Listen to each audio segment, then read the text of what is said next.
Welcome to another episode on the Elwin YouTube channel, a unique space where you get a glimpse into our awesome philosophy for life and design. When one is painting, one does not think. Raphael. Fun fact for today's video, even though people only point out the glorious points of the Renaissance era, it was equally bad as it was good. Religious wars, political corruption, and injustice were rampant in those days. Well, guess not much has changed, but you get the point.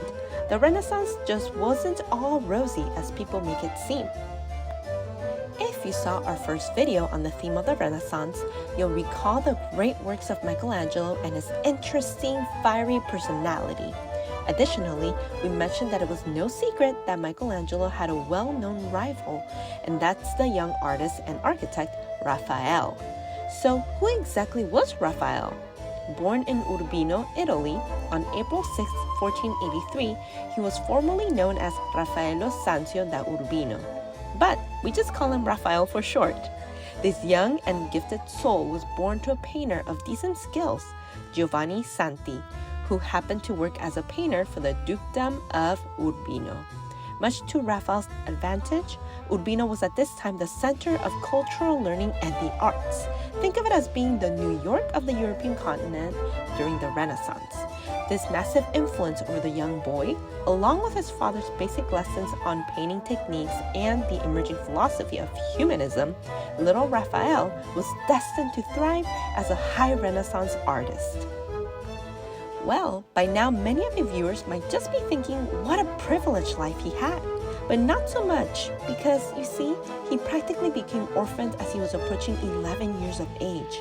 First with his mother's passing, then followed by his father's a few years later.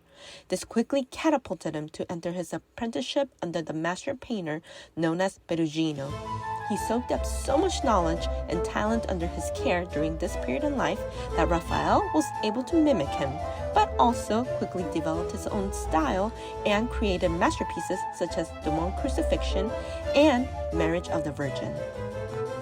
After 4 years of apprenticeship, he finally moved to Florence, where his most talented Renaissance contemporaries lived.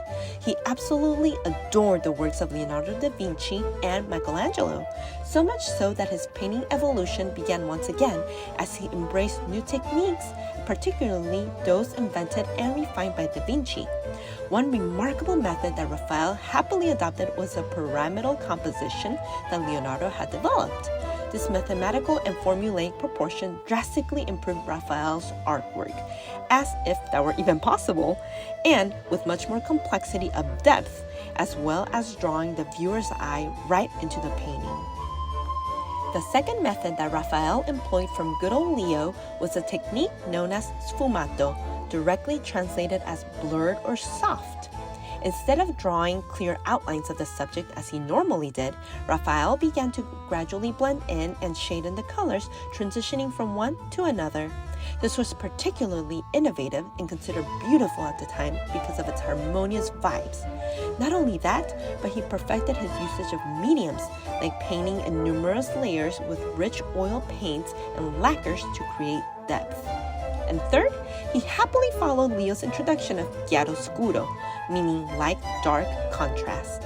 This naturalistic way of shading in the shadows and contrasting with highlights became an often used method, as evidenced in some of Raphael's most famous works, like the Transfiguration, which, very surprisingly, was not finished due to Raphael's sudden death, to what many doctors now claim syphilis was a probable reason. Common history says that his student, Giulio Romano, was likely the one who completed this beautiful altarpiece known as the Transfiguration. Another famous painting is a Bridgewater Madonna, clearly depicting a chiaroscuro effect. What's pretty shocking is that, although Raphael lived only for 37 years, he churned out a remarkable number of masterpieces, and actually much more than many other Renaissance painters and contemporaries. Now that's what we call being productive. What is one surprising or remarkable fact that you learned from this video, guys? Please let us know in the comments down below. Don't forget to like and subscribe to our channel to get more amazing content.